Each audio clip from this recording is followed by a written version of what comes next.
Miakatra isan'andro ny isan'ny olona vaovao marina fa mitondra ny tsimokaretina coronavirus. Raha ny androany talata fotsiny dia miisa 5,700 izy ireo, araka ny tatitra nataon'ny profesora Daniel Vololtiny, mpitondra teny ny FIBP ibaikona ny ady atao amin'ny COVID-19 na ny CCO.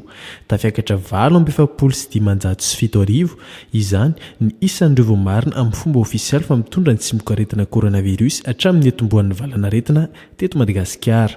Ankoatr'izay dia mitombo ihany koa ny isan'ny olona maty, efa tafiakatra 520 ny isan'ireo olona vao marina amin'ny fomba ofisialy fa maty vokatry ny aretina COVID-19 teto Madagasikara hatramin'ny etombohan'ny VALANARETINA, satria Niampy telo indray ny isan'izy ireo androany.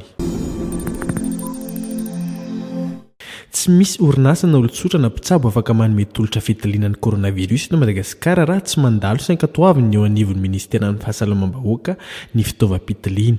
Nambaran'ny profesora Andriamanatany talent jeneraly ny fanolorana fitsaboana eo anivon'ny ministeran'ny Fahasalamana fa tsy maintsy mandalo ireo dingana maro takina amin'ny fanaovana fitiliana ny fitaovana mba hisoroana ny valim-pitiliana diso. Azo ataony mivarotra hoy izy nandritra ny fivahinianana tao amin'ny televiziona malagasy io talata atoandrio, saingy hisoroana ny osika ihany koa dia ilaina ny fanamarinana isan-karazany avy amin'ny ministera. Raha ny filazany dia tokony anakaikikaiky ny kalitao sy ny fentry ny PCR, fitaovam-pitiliana eken'ny fitondram-panjakana ny fitaovam-pitiliana rehetra miasa eto Madagasikara vao azo ekeny.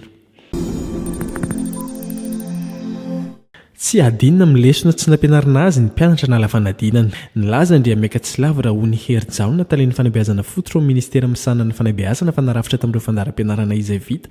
Laza adina ho ny fanadinana BEPC CEPE ho an'ny taona 2020-2021. Izany hoe raha ny nambarany dia ny lesona izay vita nandritra ny telovolana voalohany sy ny telovolana faharoa ihany no hita ao anaty Laza adina.